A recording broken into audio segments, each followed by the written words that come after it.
Welcome back in the Pursuit of Wealth, everybody. It's Rod with POW Group. Today is Thursday, November 6th. Hope you're doing well. And in this video, we're going to be discussing Canopy Growth. They have their upcoming Q2 2026 earnings tomorrow. And we're going to discuss all of the analyst estimates. We'll do the earnings prep like we normally do. We get a consensus of all of the Wall Street analysts and we add them all up and we get an average on what to expect in terms of revenue and EPS, earnings per share. And I'm still a little under the weather, so bear with me. Before we get to it, make sure to smash the like. If you're new, you can subscribe, tick the bell, you'll be notified on any future videos or when I go live. And as always, this is not financial advice. This is for entertainment purposes only. We'll take a look at the chart towards the end as well. I'll give my thoughts and opinions on the technicals and the price action in the days, weeks, months ahead. But again, not financial advice. I never buy or sell anything based on anything that I say or write. And full disclosure, I do own Canopy in my portfolio. It's not a huge position, but I do own the stock, full transparency. Follow us over on X as well, formerly Twitter. The handle for that is @GroupPow. And I am in contact with the Canopy Growth team.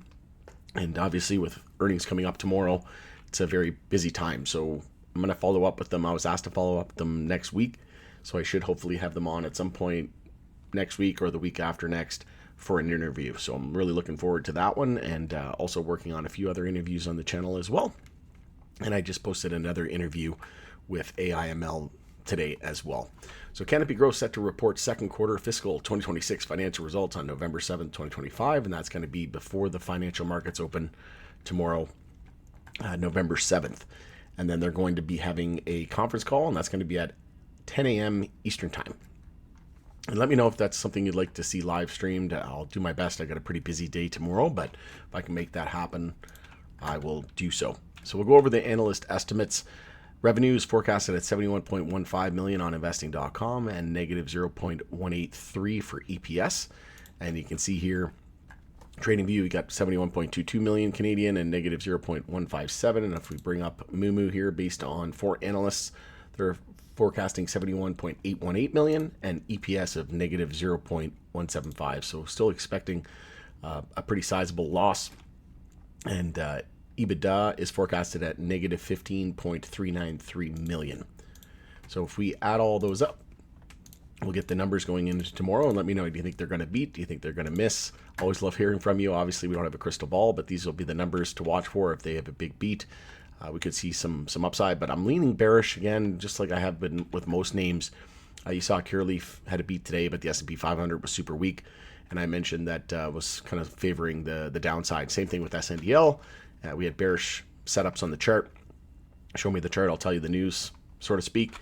And same thing with CGC, but we'll take a look at the chart here in just a moment. But in terms of revenue, if we add all those up, get a consensus, it's 71.396 million and negative 0.17, we'll round it up to 2. So negative 0.172 and 71.4 million, you can round it up. So those will be the numbers going into tomorrow. Like I said, let me know what you think they're going to beat, if they're going to miss.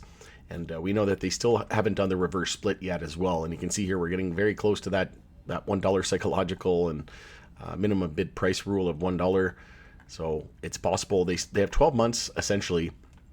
Well, they had 12 months from the AGM to conduct the reverse split and share consolidation. So if they don't do it within that 12-month period, they have to go back and get approval again. But that could be a question as well for the interview with Luc Mongeau. If I get him on the channel, like I said, in the next week or two.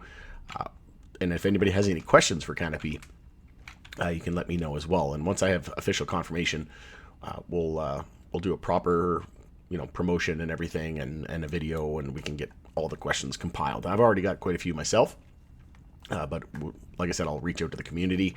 And if you're in the POW Group private community in Slack, obviously we, just like always, we compile all the questions, and then as a group we determine which ones to include, which ones to exclude, which ones take priority, etc. So you get to help craft those questions, interview questions for multi-billion-dollar companies. So if we take a look at the 4-hour time frame here on CGC, it is a bear flag that confirmed, so not looking too hot. I mentioned that we did have a descending triangle here as well, and you can see that pretty much played out to perfection. So if we just remove this fib tool here so that you can see that, you can see we had our series of lower highs and a horizontal line of support. It broke down, and then you just take your measured move there, and we were targeting 110, and that hit to perfection. Now we have a 4-hour bear flag. So if we just get rid of this, you can see here from our high to the low, we had a weak bounce here on the 4-hour time frame. Anything under 121 was a bear flag, and that confirmed. And then you just take your measured move there from the high to the low, move it out to your 0.32 fib, and it's saying 94 cents would be the target. So obviously $1 support, psychological. After that, we're targeting 94 cents. So definitely bearish at the moment, favoring a bearish reaction into tomorrow. Again, we don't have a crystal ball, so no one knows. Anybody who tells you they're going to be, they're not going to be. Again, we can look at seasonality as well. So if we look at November from 2024, they did have a big drop off, and that's pretty much common across all of their peers and across the sector. So yeah, we'll see what happens. They did come in with a decent beat there last quarter. So we'll see if they can continue that trend. But like I said, I would be leaning on the side of a bearish reaction. And we also had a huge warning sign as well. We had a bearish triple thunder crossover on the algo alert. So we lost the 10-week moving average. The stochastic and the MACD cross bearish. So even more red flags here at the moment. And we're still well below all of our weekly moving averages. We did have a golden cross, but we didn't see much follow through from it. So typically what happens is you see a big bump up in price, then you have the golden cross, you sell off a bit, you consolidate, and then you go again. Similar to VFF, for example. You can see here we had the big move up, the golden cross with the 50 below the 200-day and crossing, that's the golden cross. Death cross on the flip side, downside, tons of upside on the golden cross. But what happens is these are lagging indicators because they track the price.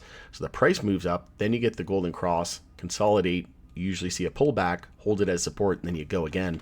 Whereas CGC it got its golden cross, but we didn't really see much upside. We did have some appreciation and upside here, so it's definitely weaker, one of the weakest in the space, if not the weakest of the majors, which was once a darling in the space. But again, that reverse split, second reverse split in the company history, still looming, very possible, getting close to that $1 mark. And with these bearish continuation patterns, we could very well dip below $1. So, you have to factor that in, right? That's obviously weighing on sentiment and, yeah, uncertainty. And as we know, the stock market investors do not like uncertainty. So we just didn't get that same effect here like we did on VFF. So that's a little bit of a red flag there as well. So again, all of these things pointing to more downside into tomorrow. And like I said, favoring a bearish reaction into tomorrow. And if you look at Cureleaf, they beat on both their estimates. And with the S&P 500, if we can continue to see the broader market, S&P is weak again tomorrow. Well, if we do have a bearish reaction and we see a miss, that could exaggerate the sell-off. So don't be surprised if we do see that $1 sub $1 down around that 94-cent target into tomorrow. But let me know your thoughts and opinions on this. Be interested if we get any update with regards to the Canopy USA entity and kind of some of the financial metrics there. But yeah, looking forward to the interview as well. If anybody has any questions, like I said, please let me know. Going to end it there, though. We'll continue the conversation in the comment section below. It's Rod with Pow Group. Thanks again for joining us in the pursuit of wealth, and we'll see you on the next video.